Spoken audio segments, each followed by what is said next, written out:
Bonjour. Alors vous arborez le coq rouge car vous êtes une French Tech et surtout vous venez d'intégrer le programme French Tech 2030. C'était juste le jour de votre 6e anniversaire.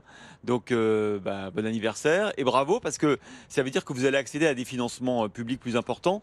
Il faut raconter un peu ce que vous faites. Vous êtes une société qui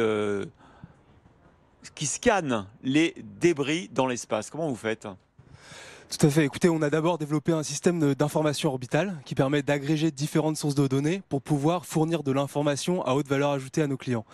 Et Notamment les opérateurs de satellites. notamment les opérateurs de satellites et les gouvernements.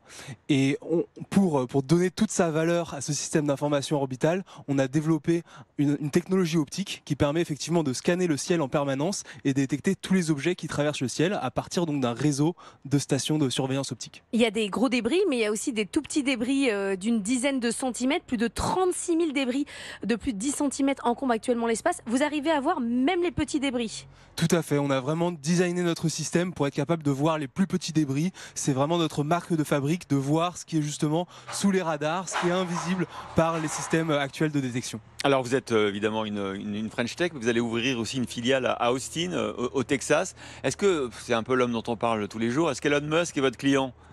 Alors non, Elon Musk n'est pas notre Pas client. encore. Pour l'instant, on a des concurrents aux États-Unis qui travaillent pour Starlink notamment, qui est la société, la constellation de satellites dont Elon Musk est le Vous propriétaire. allez quand même à Austin, hein, vous allez un peu le draguer quand même. Hein. Ah tout à fait, on essaie de faire partie de l'écosystème. Ouais. On a créé notre filiale aux États-Unis, Share MySpace LLC, et on souhaite vivement se développer aux États-Unis.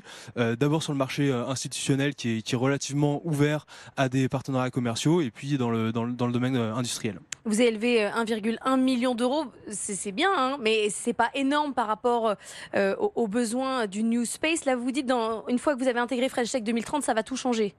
Oui, effectivement, on a levé un peu plus d'1 million d'euros de capitaux privés, et donc on remercie évidemment tous nos actionnaires. On a d'ores et déjà un certain nombre de clients qui payent pour nos services parce qu'on a une démarche très incrémentale en installant des systèmes de détection qui permettent de fournir de la donnée et de l'information à haute valeur ajoutée, et on travaille également sur des programmes de R&D qui sont en partie financés et donc qui permettent de faire grossir l'équipe petit à petit. Aujourd'hui, l'équipe, c'est quoi? C'est une vingtaine de personnes? C'est ça, c'est 23 personnes, 25 au mois de septembre, 32 à la fin de l'année. Alors vous allez installer 6 nouvelles stations opérationnelles. Ça consiste en quoi ces stations opérationnelles pour surveiller l'espace?